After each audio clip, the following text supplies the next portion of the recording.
All right, everybody, can I have your attention, and we'll get started with our session on the Atlanta Global Research and Education Collaborative. My name's Tony Lemieux. I'm the founding co-director of the Atlanta Global Studies Center, and it is an honor to have you all here with us today as part of our symposium. And AGREC is probably one of my favorite and one of our most exciting initiatives.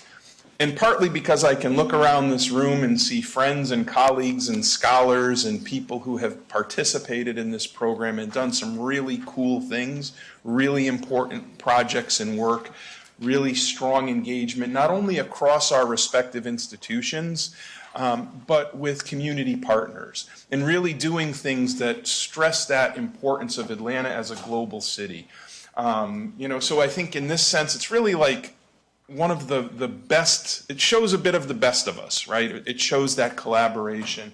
It shows that sort of engagement and that sharing of ideas and initiatives and successes. And one of the things that sort of got this AGREC off the ground was our response in the spring of 2020, where we were sort of putting our heads together to say, okay, what can we do? The things that we thought would be the traditional forms of global engagement and research, going to different countries to do field work or doing the kinds of things that would normally be what we would be supporting, we couldn't do any of that.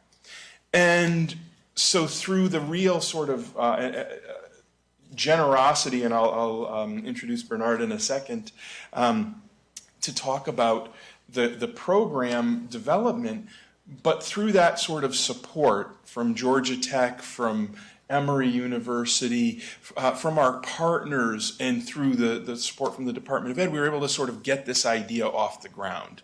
Fast forward a few years later, and we're in a different era now. We can travel again, we can do all these things, and yet this program is stronger than ever and thriving and really has supported a lot of that work.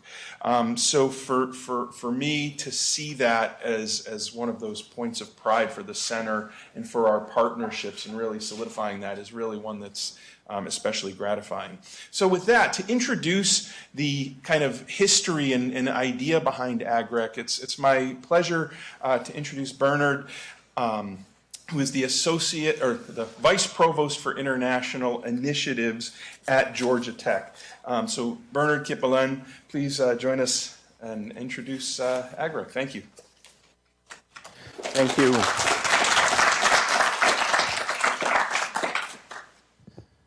Thank you, Tony, very much. I hope you can hear me. Yeah, so good morning. So my name is Bernard Kippelen, and I currently serve as Vice Provost for International Initiatives.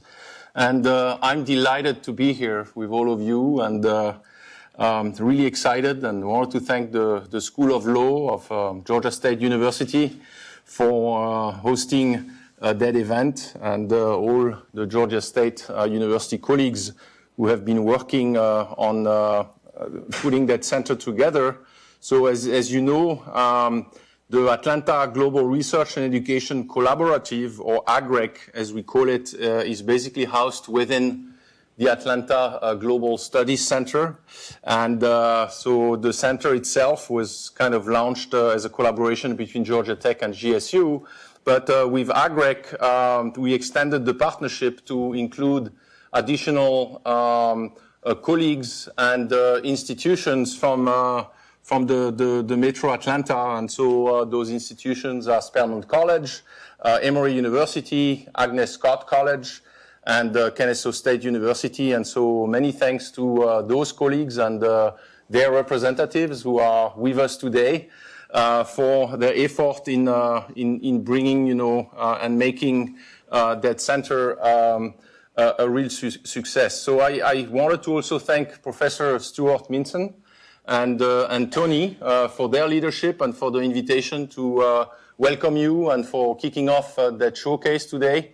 And the Office of International Initiatives that I'm leading actually really seeded the AGREC program, and so we plant many seeds every year, and you can't predict which ones will lead to big trees and which one, were good intentions. But this is truly an example of a very, very successful enterprise and project. And so I'm absolutely thrilled and very thankful for all the programs that have been launched through that center, through that collaborative, and really looking forward to learn more about the great things that are happening. I also want to mention that I don't deserve any credit for seeding this. This was seeded by my predecessor, Professor Yves Berthelot, and so all credit to him for basically supporting that project. So just a few words about Georgia Tech. So as you know, we are really committed to train future leaders that not only advance technology, but also improve the human condition.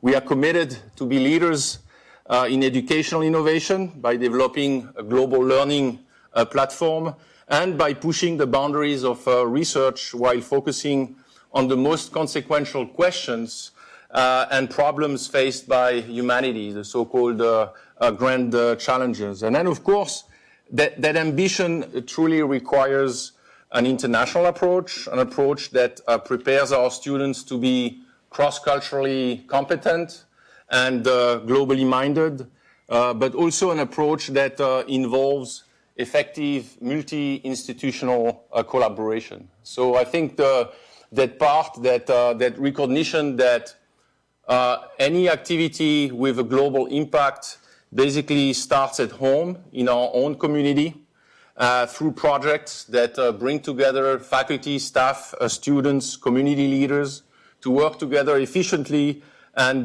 build on our rich history, diversity. Tony mentioned earlier the importance of being here in the city of Atlanta with all its rich history and legacy and the complementary talents. So today's symposium or showcase, Global at Home, I think I always intrigued when I hear the term global at home, because when I heard it for the first time, I thought it was kind of an oxymoron. How can it be global, and then how can you do that at home? But as I said, I mean, it all starts in the community, and so this is why this is so important, and I'm really looking forward to learn more about the projects, in particular 4 of the projects that will be described here. And so I wanted to also take this opportunity to thank all the panelists and the people who are going to share with us, how to develop equitable and sustainable partnerships through creative principles and practices of engagement. We all have to learn from one another, and so this is why we're here. And so thank you all for being here with us today, and thank you for your work as leaders and drivers of social innovation. It's very important and highly appreciated. And I wish you all a very successful showcase. Thank you very much.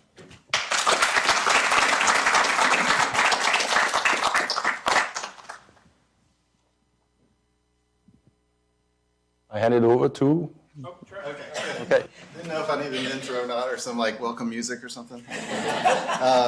Global at Home, man, that's music to my ears. I'm the publisher of Global Atlanta. We are a news service that covers international business, education, culture, trade, etc. Really how Atlanta's connected with the world. So they couldn't have teed up a better conference title from our perspective.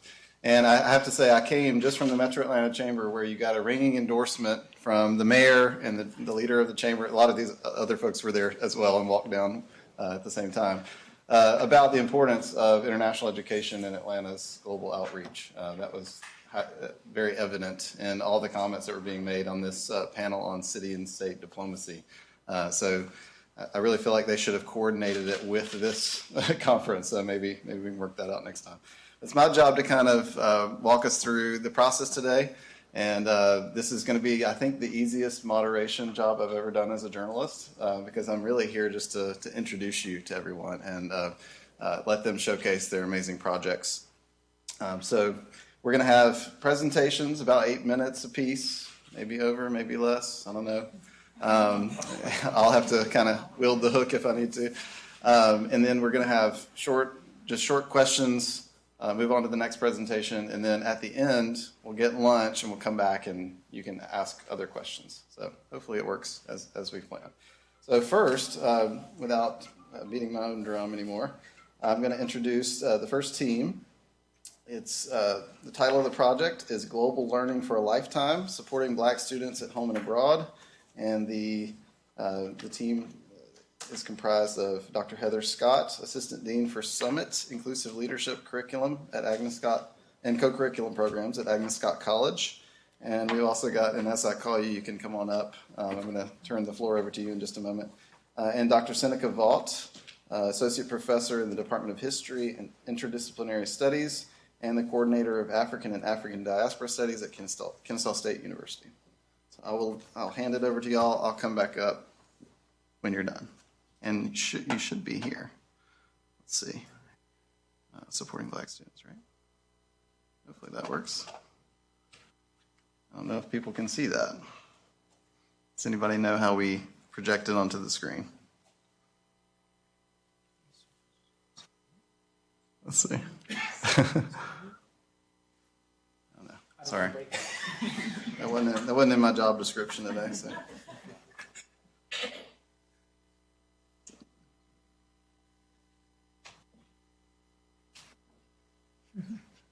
Oh, we just started the presentation. Okay.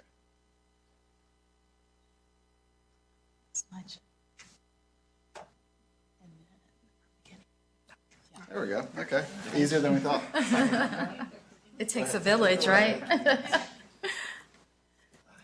Good morning. Thank you for welcoming us here. We are delighted to share with you a little touch points about our project and our work over the past few years involved with this AGREC collaborative. My name is Heather Scott. I serve as the Assistant Dean for Summit Inclusive Leadership Curriculum and Co-Curriculum Programming at Agnes Scott College. And I am joined by my partner here. My name is Seneca Vaught, and I'm the coordinator of African and African Diaspora Studies, as well as the coordinator of our certificate in diversity and community engagement. So today we are going to begin with a summary of our project, supporting Black students at home and abroad. And in this seed year, or pilot year, as we like to refer to it, we really focused on supporting students at home because the travel environment was so tenuous, dealing with COVID and all of the things that we were all dealing with in the education and travel and global industry. So we really leveraged that fact that we were at home. And we began with a holistic approach. We wanted to ensure that we were getting the student perspective as well as those who support students. But we find in our work and from our research that it's also very critical that we are supporting those who support the students. So we began with what we called a program series entitled Woke Wednesdays. They did occur on Wednesdays around the coffee hour time, and you'll see that theme and why that's important a little later in our conversation. But we began with a Woke Wednesday welcome event, and that event was very intentionally targeted to our peers, our faculty and staff peers who work in the global education space. We wanted to introduce the work to them and say, we are embarking on this journey. We ask that you to join along with us in supporting students. We were very intentional about supporting students who have been historically underrepresented in study abroad. We know that in particular in the state of Georgia, it's around 5% of students of color that study abroad. So we want to see that number increase and grow. That was our main priority and focus. We then shifted into our Woke Wednesday program series where we met students where they were via Zoom. We had guest speakers that talked about a variety of topics around global education and their importance. And then we were fortunate enough to convene together in person with a culminating event entitled the Woke Wednesday Symposium that was graciously hosted at the Delta Flight Museum with our community partner, Delta Airlines. Also going into part two, we emphasized mentoring workshops. Again, very grateful that we were able to have a culturally relevant study abroad experience, which we just returned from a few weeks ago to Paris. And then we will be hosting the Delta Symposium again this year, and we invite you to join us. We have information regarding that if you'd like to sign up. So I'll share a little bit with you about our project partners. First of all, of course, we're grateful to AGREC for the funding that they provided, as well as the collaborative nature of that unit, and it got us the opportunity to know ourselves and each of our institutions a little bit better. Delta Airlines certainly, and the support of Michelle Coley there was integral part of getting the students funded to travel, as well as providing the programming and the infrastructure for that. But we also took care to invite collaborators on the ground as we traveled. In Ecuador, we worked with Gustavo Cabezas, who is very intentional in how he sublets, or I should say subcontracts, various components of his programs to Afro-Ecuadorians and indigenous Ecuadorians who will do culturally relevant and sustainable tourism.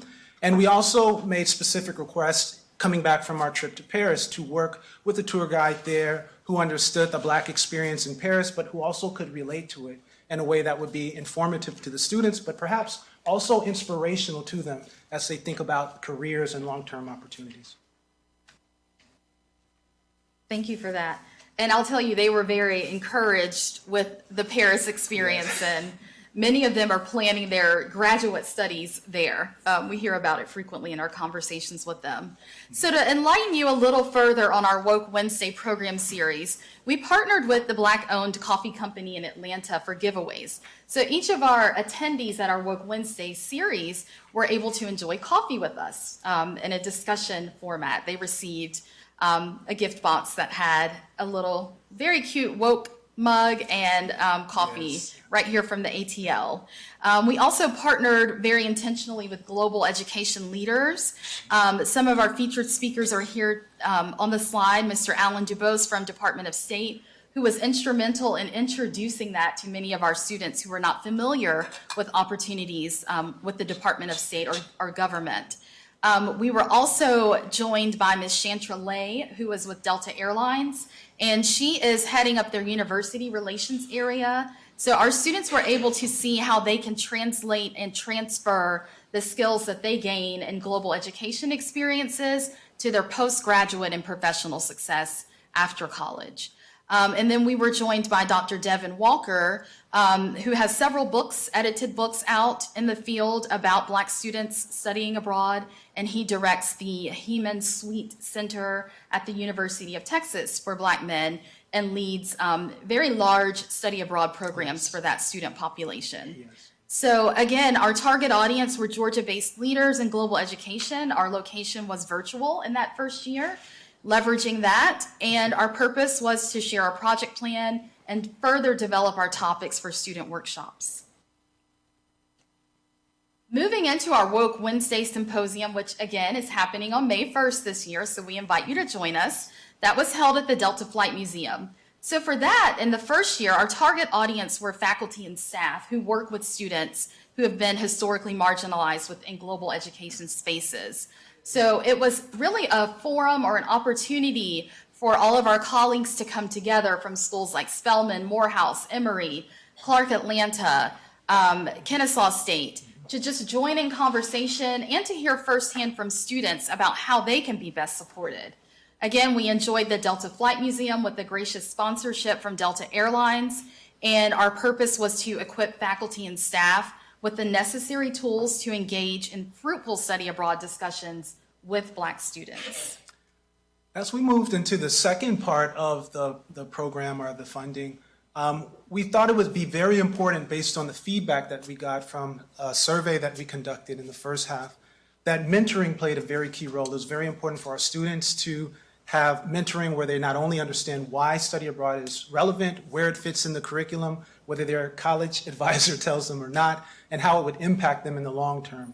So we had sessions where we sat down with students, we helped them discuss, we did mock interviews on how to discuss study abroad experience, how to account for that in their resume and in their job proposal or job search rather. And I feel that this cohort benefited a lot from it. We invite you again to see what you think about that at our upcoming symposium. We also focused, as mentioned previously, on culturally relevant experiences for our students, taking the time to explain. We often have these hiccups in study abroad programs where students encounter race in a different context and they feel, somewhat threatened, or they might feel disoriented. Some of them want to return. So one of the key components of our program was not to downplay these moments, but to think about them intentionally as we designed the program and also used students themselves as ambassadors to talk about these experiences. So the last thing we'll mention here is we had some wonderful outputs or outcomes of this program, the symposium, the first symposium certainly, and we're looking forward to inviting you, all of you, shameless plug once again, to our symposium next month. Additionally, we had an edited volume that was released that a couple of the partners in this project participated in. It's called Historically Underrepresented Faculty and Students in Education Abroad. And we lastly participated in a Latin American film festival where students in the Ecuador project created, student-created mini documentary shorts based on themes of culture and sustainability. And they used that as outreach to other students to not only emphasize the importance of study abroad, but these themes of sustainability and cultural exchange. So as we conclude what's next, we are hoping to expand the number of participating students, looking to deepen that Delta partnership. They're very intentional about not just funding, but being a thought partner. As a matter of fact, they have invited our students to their headquarters where we will be visiting them on Monday. And we have students who have applied for internships with them. They have their portfolios and resumes ready to go. So hopefully we'll have some good news on Monday about Delta futures for them. We're also looking at a way for students to have a leadership credential coming out of this process and always providing that postgraduate student success support. And we, of course, would like to acknowledge our partners, this wonderful AGREC collaborative, Delta Airlines, and Eco Traveler Ecuador. Thank you so much.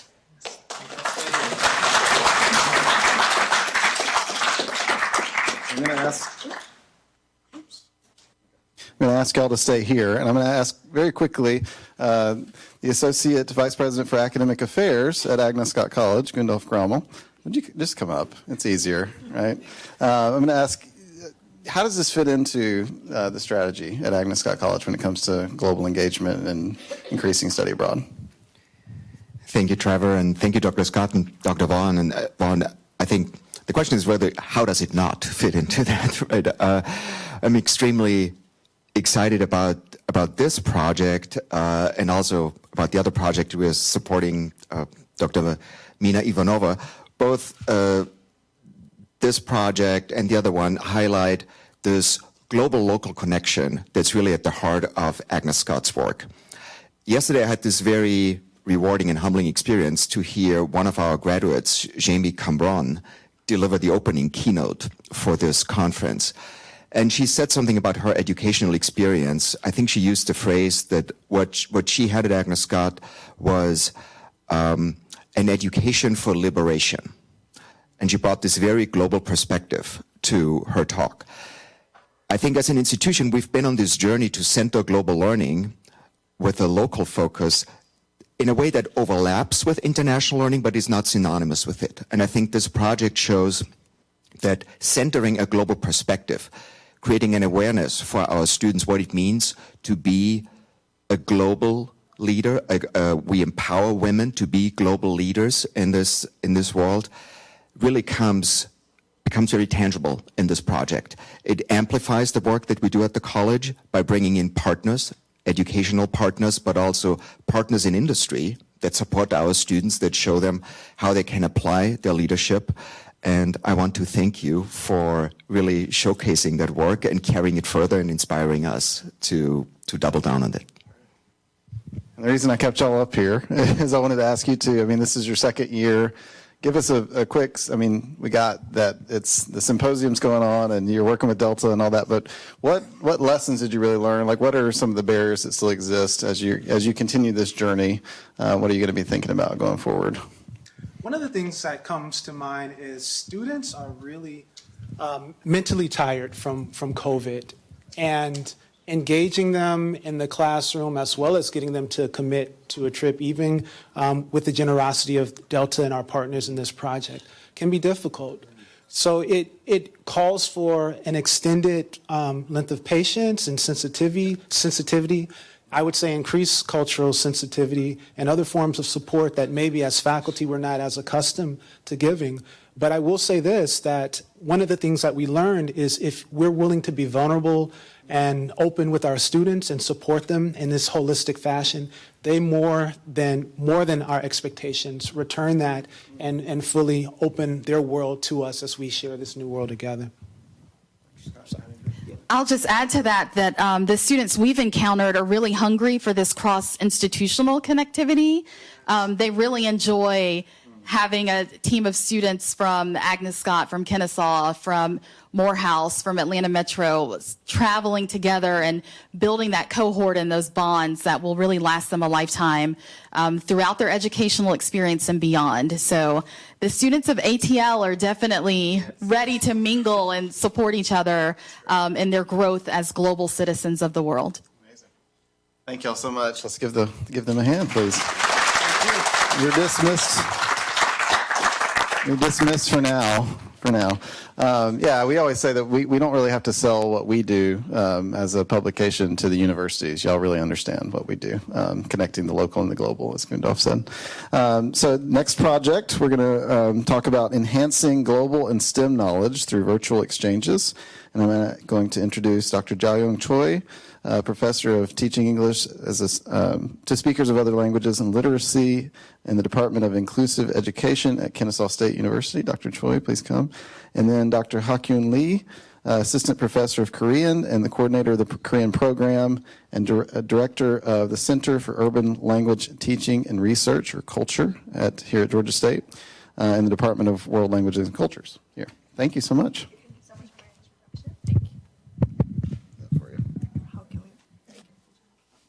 There you go. Got it? So hello everyone. My name is Jayoung Choi. So I'm again from Kennesaw State, and my name is Hakyoon Lee from Georgia State University. so we're very excited to be here. And I think our previous colleagues did a really great job. So I don't know. Hopefully, our presentation will be as good. So we'd like to first actually introduce our research team members. So we are two of us here, but behind us, we have this really great research team that consists of faculty members from KSU, GSU, and Emory, and also from actually University of West Florida. So we've been working together. We're all multilinguals and bilinguals. We have a great interest in working with multilingual learners, especially with involving Korean language and culture. So I'd like to also introduce our partners in this project. So the first local partner is the Korean English Dual Language Immersion, Korean DLI program at Parsons Elementary School in Gwinnett County.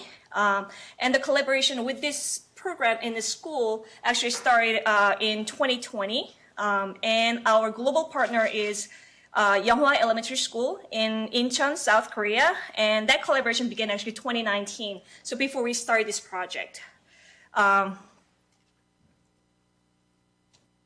So before we get into those the two-year project with AGREC, I'd like to just talk about how we got started with this research in this local site. So again, we've been interested in our research team members were interested in supporting this dual language immersion program in a local school here where they're teaching the content knowledge, particularly science and math in Korean, and other subjects in English. So it's a bilingual program in a local school here in Gwinnett County. So they started that program, so we've been very interested in really helping them and also working with them to really improve that new program, because this just started back in 2020, or actually 2019, and out of this interest in the local community. So there was a lot of Korean-speaking families in the community in Swanee, and they built this program to really support these bilingual learners in the community. So in this bigger research, we're interested in improving teaching and learning in this program. So we've been examining the experiences and needs of these multiple stakeholders that include administrators, teachers, and parents and students in this program.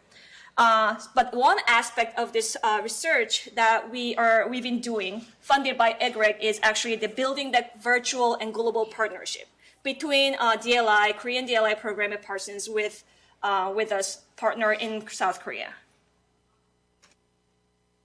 So I'd like to first acknowledge our sponsors for this project, of course, AGREC, but also Kennesaw State University. A lot of Office of Research and undergrad research have supported this research. And also, of course, from Georgia State Culture Center have sponsored our research over the years.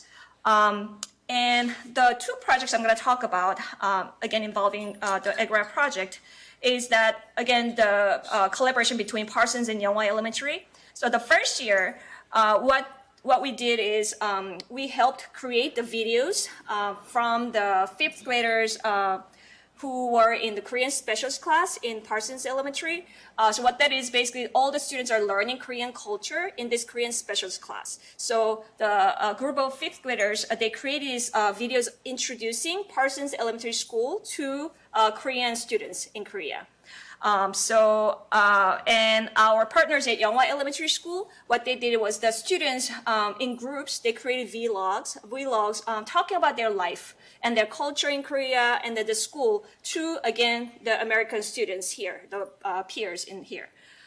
In the second year, our project consists of, actually it's an ongoing project right now, working in a science classroom in the Korean DLI third grade classroom, working on this theme about Georgia habitats. So students have been learning about plants and animals in different, about Georgia habitats, and they've been writing, actually creating digital books.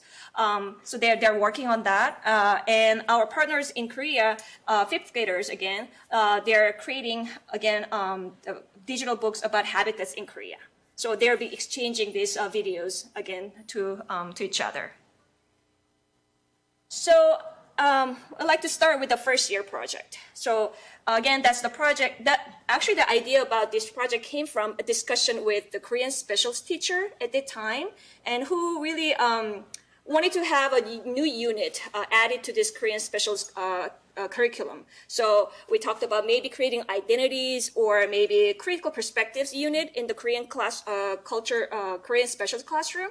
So we're brainstorming, and that led to creating these videos that we can exchange with the Korean students. So as you can see in the pictures here, we visited the school, actually the Korean special classroom, and we helped with developing this unit, and also students were brainstorming ideas, and they're writing draft about their video project, and they're introducing about like their cafeteria, because the culture in the elementary school here is very different from the culture in Korea. So the students were introducing about how they do dismissals here in the US in elementary school, and how do their recess look like. So the students themselves actually drafted their scenarios with our help, with the teacher as well, and they're creating 3 videos about different themes. So the last video, just wanted to quickly show you is, it doesn't go.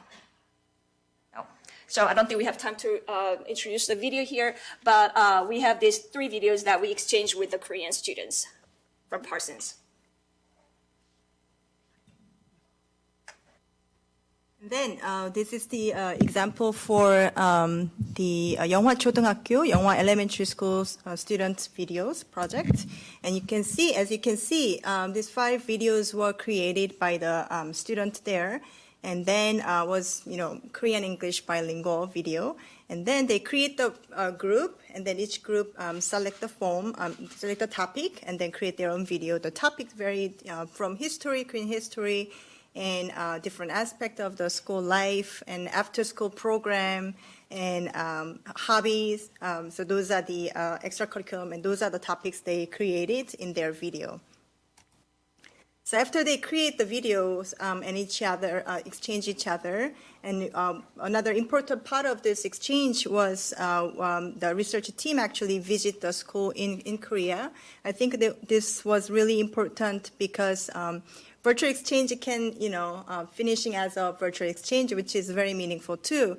But for us, it's very important to visit them and actually meet the students, and then show our students here their messages and project and share in their class was really meaningful. So as you can see, they welcome from the the school, and then put the placard to, welcome us. And we actually met the students and then teachers there who participated in this project. And then we introduced about the city and then the project overview and then share the video. So that was really good. And you can see in the third picture, thanks to Diana, to provide the certificate. So we just share and some gift at the event as well. So it was very great. So here are some follow-up activity of this exchange. So student exchange after watching their video, each other's video, the writing a letter, which is responding from students from Korea and then in Atlanta. So as you can see, they were really surprised. Wow, the students in the U.S.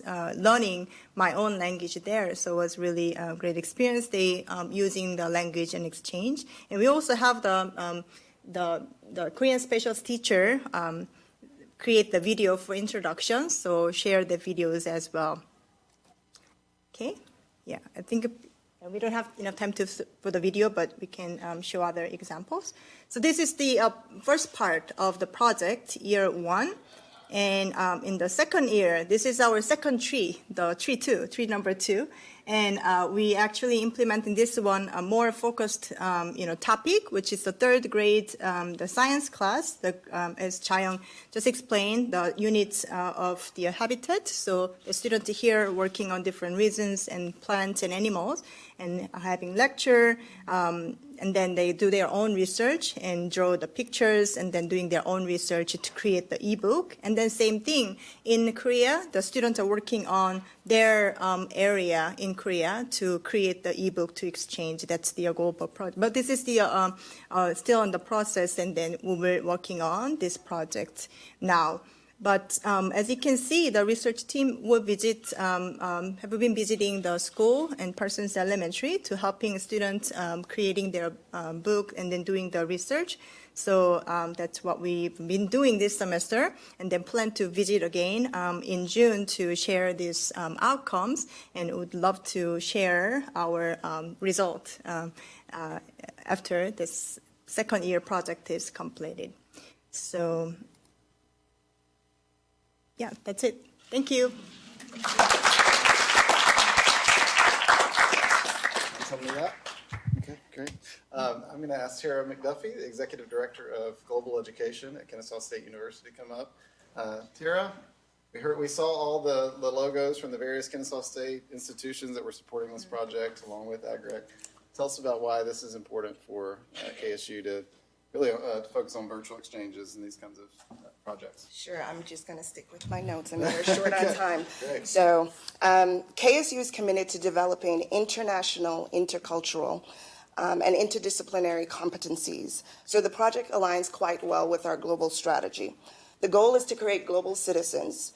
And so we work to sustain these competencies through innovative curriculum, partnerships, research, creative activity, and community engagement. When you think about the traditional study abroad programs that we have, our focus is to send students out, for them to have it someplace else. And so what this project is actually doing is bringing that a little bit closer to home. And so you don't have to go that far to have these intercultural experiences. So the benefits that will be derived from this project through the virtual exchange activities will have a significant impact on all partners involved, as well as their communities, as it creates opportunities for immediate exposure to new global perspectives, further promoting academic, professional, and personal development. So. Perfect. Great. Thank you so much. Wanted to ask you, Dr. Choi and Dr. Lee, how did you get this set up, right? I'm sure there are going to be a lot of institutions around the country that are going to look at this around the state of Georgia. Dual language immersion is a huge initiative that's going on in many schools throughout the state. So was this a relational thing? How sustainable is it? And what challenges did you run into in setting up this kind of exchange? So I guess in the beginning, I talked about how I started collaboration with Youngwa Elementary School in Korea back in 2019 before we started this AGREC project. So it was funded by one of the KSU initiatives, internationalization project. So I worked with the elementary school students in Korea to lectures to connect them with our pre-service teachers that I was teaching undergrad level. So so they're kind of, the teachers were kind of tutoring the elementary school students as part of my course project. So that's how that collaboration began.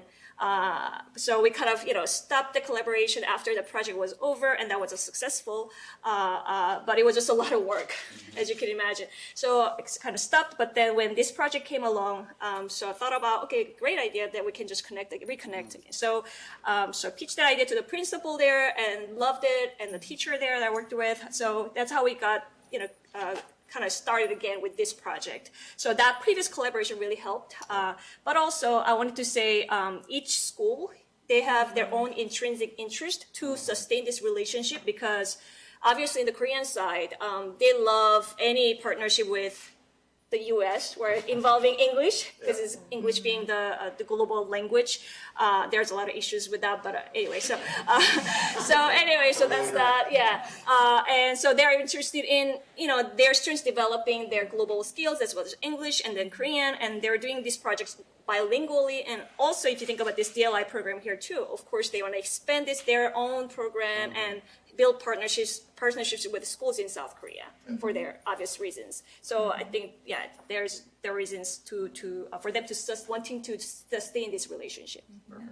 And one, if I may add, one potential opportunity is the virtual exchange often discussed in higher education. But I think through this project, we see the possibility and potential to implement it in younger learners.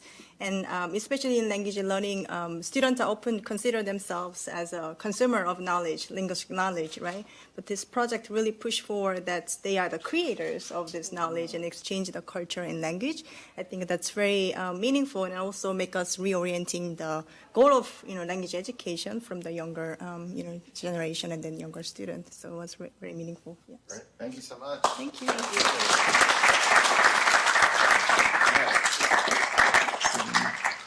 Out of that one. Okay. All right, so we're going to move on. We've got two more projects to talk about here, so we're going to move quickly. This one sounds like something I'd be interested in participating in next time, hopefully. Writers Without Borders, human rights writing project for Atlanta's migrant youth. And we're going to bring up Dr. Levin Arnsperger, Associate Director of the Emory Writing Center and the English Language Learning Program at the Office of Undergraduate Education, Emory College of Arts and Sciences. See here? Oh, he is, right here in front of me. Okay, and then we've got Mina Ivanova, Faculty Director and Assistant Professor, Writing and Digital Communication, Acting Director for the Center for Writing and Speaking at Agnes Scott College. And we've got Dr. Fernando Esquivel-Suárez, Assistant Professor of Ethnic Studies, National Humanities Center Fellow in the Department of English at Spelman College. All right, come on up, y'all. Hope I got your names okay. All right. Thank you so much. And I know everyone is ready for lunch. You just have to wait a little bit longer. A couple more projects. Let's pull up our slides. Thank you. I think you just need to start. You see screen? Oh, you can see it. Yeah, it's great. Perfect. Wonderful. So we are here to talk about our project that was kindly generously funded in the first year through an AGREC grant with the name of Writers Without Borders, and we build a community partnership with an organization that supports undocumented youth in Atlanta. And we're going to have Fernando introduce our partner. Hello, everybody. In addition to being a faculty member at Spelman College, I'm also, I was a teacher organizer at Freedom University, and I'm now part of the board of advisors for the school. So Freedom University is modeled after freedom schools created in the 60s by organizations like SNAKE, to fight segregation in education. What we're doing at Freedom University is fighting modern segregation in education. So undocumented students are not allowed to participate in higher education in institutions like the one that is hosting us today. And many other institutions in Georgia. So our reason for existing is providing some type of education for our students, preparing them for college, and sending them out of state for, in some cases, to get education, normally a full ride, and also providing tools for them to organize to fight segregation in education in the state of Georgia. So I want to just, in addition to telling you all about our mission, I want to invite you to think about how your institution, your particular institution, is fighting segregation in education. Thank you. So in our capacity as Writing Center directors, Levin and I partnered up to give students who are already enrolled in a class that prepares them to write their personal statements to apply to prestigious colleges and universities in places where there are no barriers in the ways in which there are in Georgia, for example, for them to attend the programs that they want to. And we supplemented the instruction that they get in this class with individualized tutoring sessions provided by the tutors in our writing centers. And in both of our institutions, the centers are kind of the intellectual hubs of campus. We have large staff of professionally trained undergraduate and graduate tutors who already come with the culturally sensitive and global learning-oriented perspectives that we instill from day one, and with the skills needed to tutor personal statements and create space for the narratives of students that may have very distinct experiences compared to their own. So that's what we did. And I'll just briefly mention that the political context is important because Georgia is one of the states where the barriers for students who are DACA recipients or undocumented and not even eligible for DACA but not given that status yet are significant. So our public institutions do not allow these students to enroll. And these are statistics from the Migration Policy Institute. And we'll skip this for the sake of time. But oh, you wanted to mention. I don't want to, hopefully no one is recording this, but they do have merchandise on the Freedom University website that you might want to look at. I'm not going to say what it says on the shirts. It's abbreviation, George. Yes. All right, and here's a wonderful picture that actually also shows the director, the president is her real title of Freedom University, Laura Emiko Soltis on the right side. She actually graduated from Emory with a PhD at the same time, I think, that I graduated, the same year. But we never met until 2 years ago when we got the AGREC project started. And this is a slide that actually one of our tutors should speak about. What is the experience of working with Freedom University students like? So I don't want to go into too much detail here, but I think it's important to know that yes, there are similarities between the tutoring they do with Freedom University students and the tutoring they do at our writing centers. But there are also some unique challenges. There's also the confidentiality aspect, where we shouldn't show pictures, for example, now of some of the Freedom University students who are being tutored. But an important outcome of this project is certainly that our students are able to build lasting relationships with Freedom University students, with students that they otherwise would not get into contact with. And we'll see in the following slides a couple of quotes from from Emory and Agnes Scott students and what they said about their experience. So here's an Emory student who said, I appreciate that Freedom University has always been invested in resistance, and as tutors we were able to participate in their ongoing effort to center the voices of undocumented students.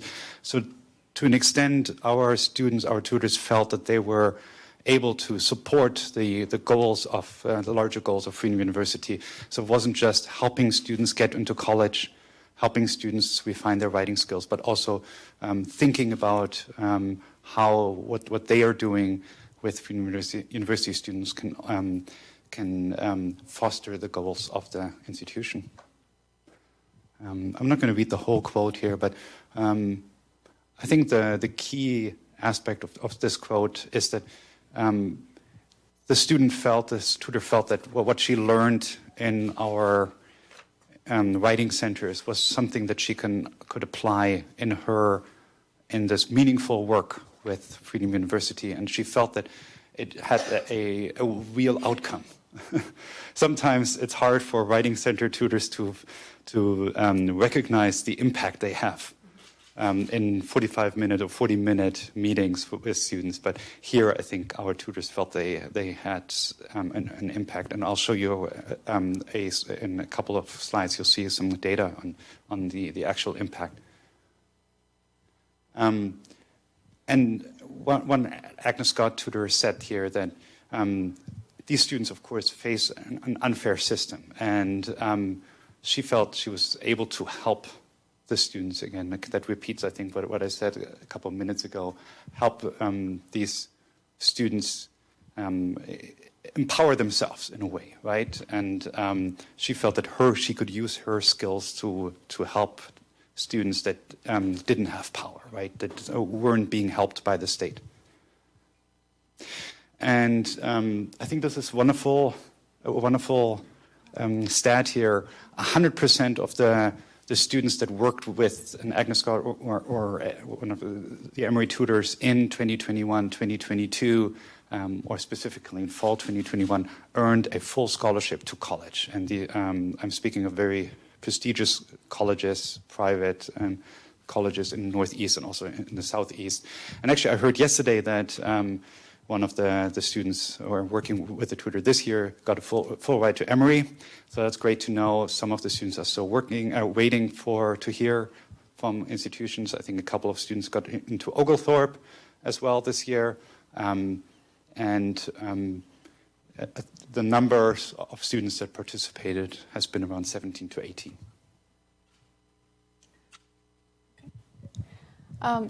Again, for the sake of time, we'll move through this quickly. But the benefit to the tutors was enormous. Not only were they able to create space, hold the time to meet at the peer level relationship with the Freedom University students and center their voices and allow these personal narratives, which I'm sure everybody in this room knows are not easy to write, strategically then for the purposes of admission to prestigious colleges and universities, but still stemming from a genuine, authentic place.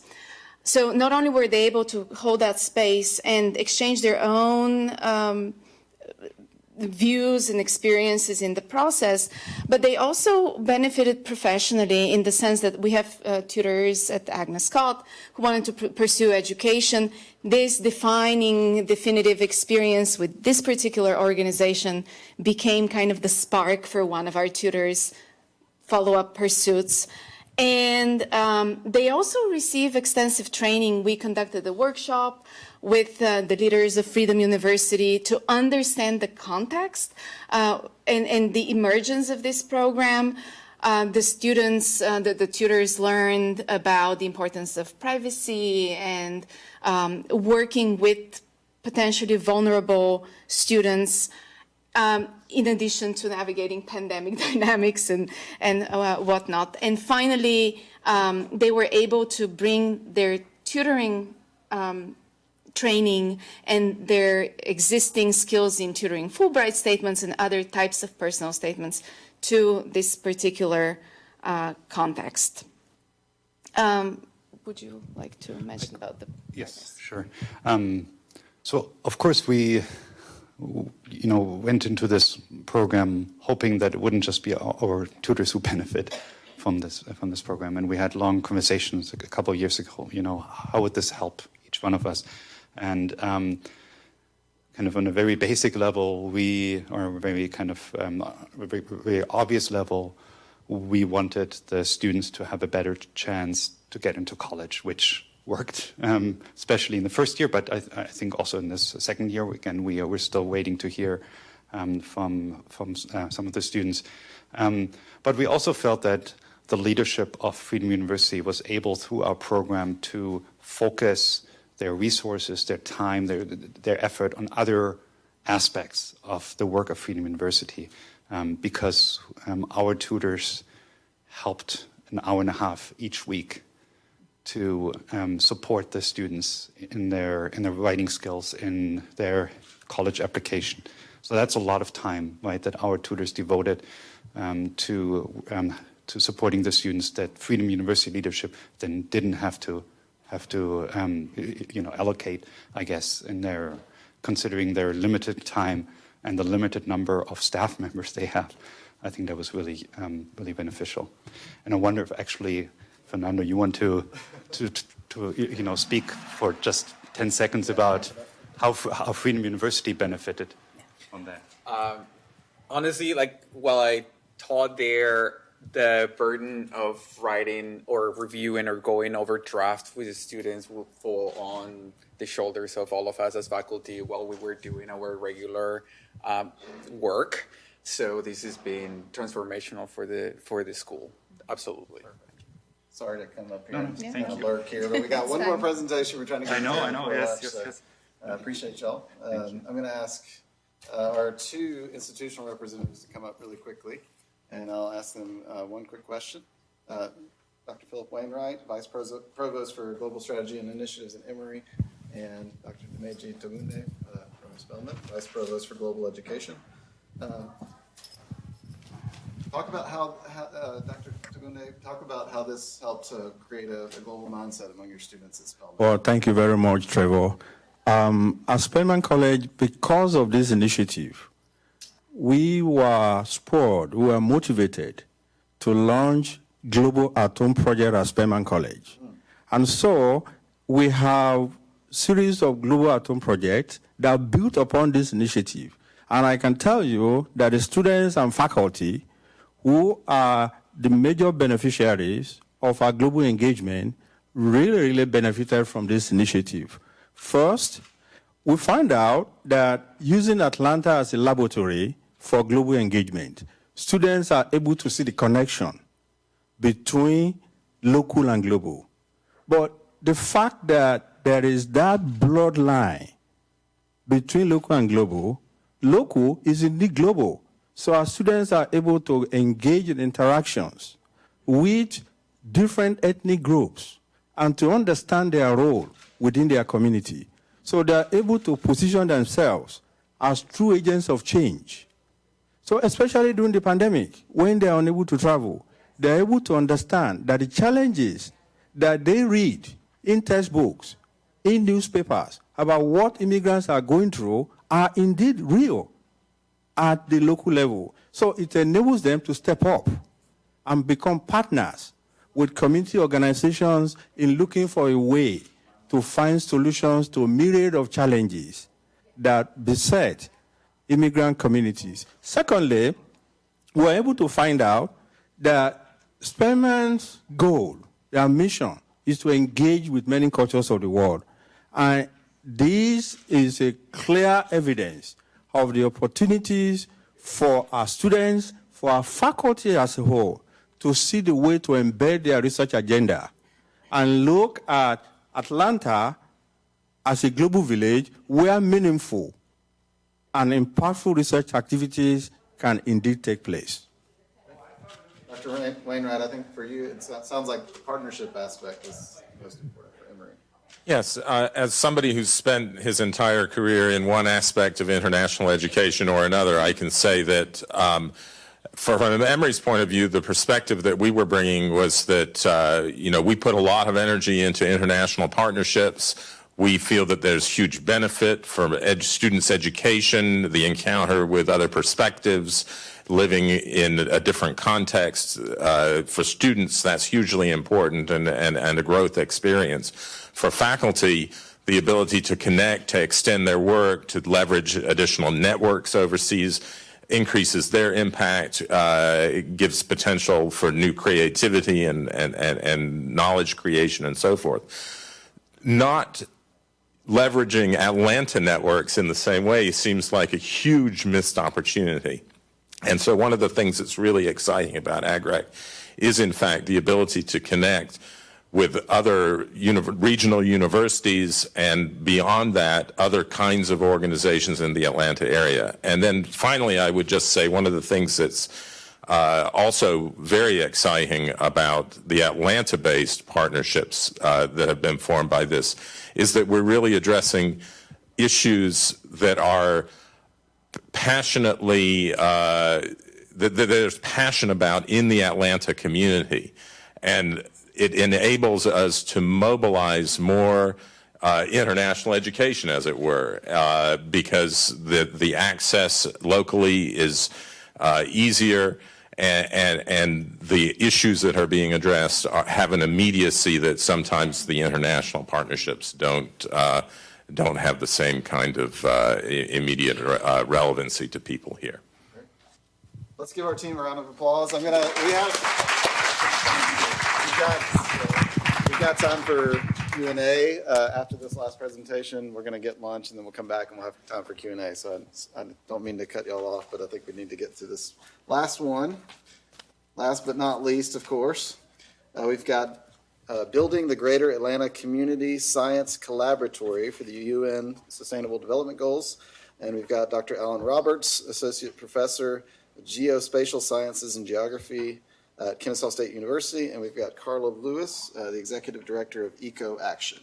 Thank you all so much, and we'll see if we can find your presentation here and get you going. As engineers and scientists, we can be brief. Awesome. I can be brief.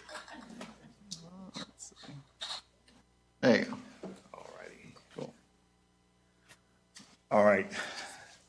Good morning, everyone. My name is Alan Roberts. I'm at Kennesaw State University, and this is my colleague, Carla Lewis. She is the Executive Director at Eco Action, and we will be brief. I know it'll be brief. It'll be lunchtime coming soon. I hate rushing, but at the same time, I know people are probably hungry. So our talk is called Building the Greater Atlanta Community Science Collaboratory for the UN Sustainable Development Goals, and we've been working on this project for the last 2 years or so. So the actual first aspect of this, and it didn't show up on screen here, is that basically community-based organizations and Atlanta area colleges typically form partnerships that try to address local to global issues and problems via knowledge sharing, problem identification, scientific collaboration, and actually so forth. However, typically we find that they're rather inadequate based upon the inequities in educational and actual research project development, funding, and also other projects that basically see that the CBOs are underneath the actual HEIs. With that being said, these challenges typically constrain the actual work of CBOs and HEIs to advance the UN goals of having basically ending poverty, reducing inequity, and also hopefully having our planet protected by 2030. Thus, the Greater Atlanta Science Collaboratory is addressing these challenges by having an infrastructure for long-term CBO and actually HEI partnerships advancing these SDGs. So what is the collaboratory and what are we trying to accomplish? For starters, we would like to deepen and expand relationships between CBOs and HEIs in Metro Atlanta. We've been doing that over the last 2 years, and hopefully we'll keep on doing that. We would also like to elevate the roles of CBOs in shaping regional research, that also advance the UN SDGs as well. And finally, we would like to increase the efficacy of CBOs and HEIs in advancing the goals, basically regionally and also globally as well too. This is in line with the RCE Greater Goals of Atlanta, which include advance SDG knowledge and action, model inclusive and collaborative community, and also nurture strong youth leadership. And those are 3 things that we've been working on since June of 2021. Basically, this was developed via 3 workshops with 6 CBOs and 6 HEIs and 2 global RCE partners over the last 2 years. Our functions include the following: proposal, development, and review. We also are looking for data hub management as well too. So any type of good data out there, please give that to us. We would love that. Community and organization capacity building, as we're trying to actually build up our CBOs over time throughout Metro Atlanta. And finally, trying to figure out and decipher membership. So if anyone who's interested in being involved, let us know. And you guys can also be involved from a CBO or an HEI perspective if you already are not involved. Also, in addition to these workshops, our functions include the actual following over the last 2 years. We've actually finished a mission statement for the actual collaboratory, which has been going on for the last 2 years. It finally got finished, I think, last fall. It was a work of love, and I love love, so I'm definitely glad it's actually finished with now. Also, we've also secured year 2 funding to compensate all 6 of the CBOs involved for being engaged in the actual collaboratory. So they have funding, and right now, hopefully, we will give them more funding as time goes on. We've also held a full-day retreat to build and also clarify our priorities last fall. This included having an anti-racism workshop and also finding funding priorities as well. So it was a really good engagement and something that hopefully we'll keep on doing like in the future. And finally, also finishing a half-day workshop to develop CBO-centered research questions for a major research proposal last December. And right now, I'm in the process of writing a NSF grant with them. It'll be done in May. With that being said, I'm going to pass it on to my colleague, Carla. You can go on. Thank you, Alan. So I'll be very brief. Our collaboration really focusing on the CBOs as well as the HEI partnership. We wanted to try to figure out what could we do to make those partnerships better, and we found that actually bringing in the idea of equity first is what we should do. One of my colleagues, he had a really positive statement to make, which kind of humbles CBOs as well as HEIs when he stated that while we have many fruitful partnerships with universities in the region, we know that academic research projects are often extractive. And I wanted to make sure you heard that word, because what we believe at Eco Action, in just as it pertains to this statement, is that we go to the community first and we talk to them about what their needs are. We don't go and tell them, okay, you need this. So we have come to that realization as CBOs and in our partnerships with HEIs that we have to ensure that we go to the community first and meet their stated needs, not what we impose upon them. Also, another thing that we wanted to express is that, secondly, the Georgia CSC can be helpful for the CBOs and the HEI partnering by placing equal value on every partner. So no matter the size, everyone should have a seat at the table, because everyone has different experiences that can ultimately make the greatest impact in the communities that we serve. Carol Hunter, who is the former executive director for Truly Living Well Centers, she made a comment. What has really excited her about the collaboratory is that we place value on what each other's partner brings to the table. We are utilizing our strengths to do this work together. So there's greater strength in a multiplicity of people, and we can just accomplish more things if we work together and not as silos. Make this real quick, okay? He's already talked about the secured funding. So we have a few aims that we want to let you know about our next steps. The first thing is building capacity and leadership. Leadership development for both CBOs and HEI partnerships. Building capacity for CBOs to develop and lead research projects, as well as building capacity of academic partners to share power well, I want to change that just a little bit. I want to say kind of like amplify the power that we both have, because there's power on both ends of the table, of the spectrum, right? And so that's really important for us as a collaboratory to ensure that we are working unifiedly together. And this is where I make it real brief. You see, we are really focusing on trying to have support and guide the development of projects that reflect community priorities.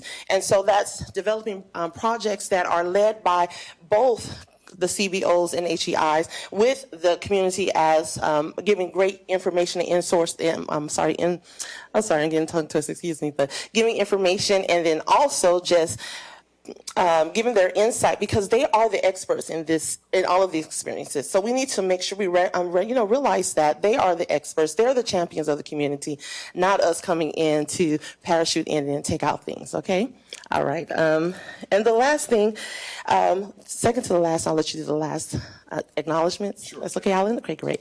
And so the last thing is transdisciplinary data platform, and that's going to be web-based, that we're looking to utilize for our not just the CBOs and HEIs, but the community to be able to look up the different resources and the different oh Lord help me, I am so sorry, I'm so nervous up here. I'm trying not to, because I'm working on this, so but please forgive me. But actually working with and allowing the communities to have what I would like to say a shared platform, because with this partnership with the HEIs and the CBOs, the HEIs are getting to a platform in the community, and oftentimes which they would never have. And it's the same difference for CBOs. We're able to be a part of this platform that if we weren't a part of the HEI in a collaboratory with them, we wouldn't be able to reach that platform. So it's imperative that we all work together to ensure that we're doing this for the greater good of the community. And we have a plethora of partners, and I'm going to let Alan close that out. Yeah, thank you very much. As you can see, our partners, we have Georgia Tech, we have Emory, we have Georgia State, Kennesaw State, we have Wawa, we have EcoAction, we have Morehouse as well, Truly Living Well. So as you can see, we have a pretty good representation of the CBOs around Metro Atlanta. So if you know more that want to be involved, come see me. HEIs, come see me. And we appreciate your time. I know you guys are probably hungry. So here you go. Thanks a lot. Appreciate it. Thank you so much. I'm going to ask Dr.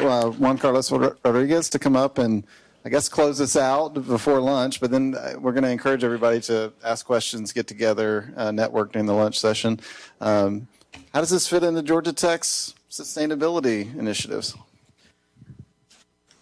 Let us see. Yeah, so I think that sustainability offers a great platform for the production of knowledge or for reconfiguring knowledges in the 21st century.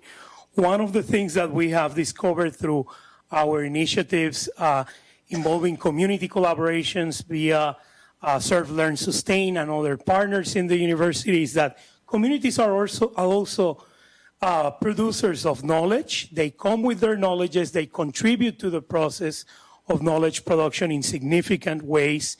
And we would benefit from those dialogues, synergies, and I think allowing more projects to create opportunities for cross-fertilization are going to also change the way we think about disciplinary borders in our institutions, particularly the one separating sometimes STEM disciplines from social sciences and the humanities. So I think this is a very significant moment in our institutions, and I would like to congratulate all the participants and really celebrate this moment. Thank you so much for being part of this collaboratorium, and we will continue to collaborate in the coming years. Thank you.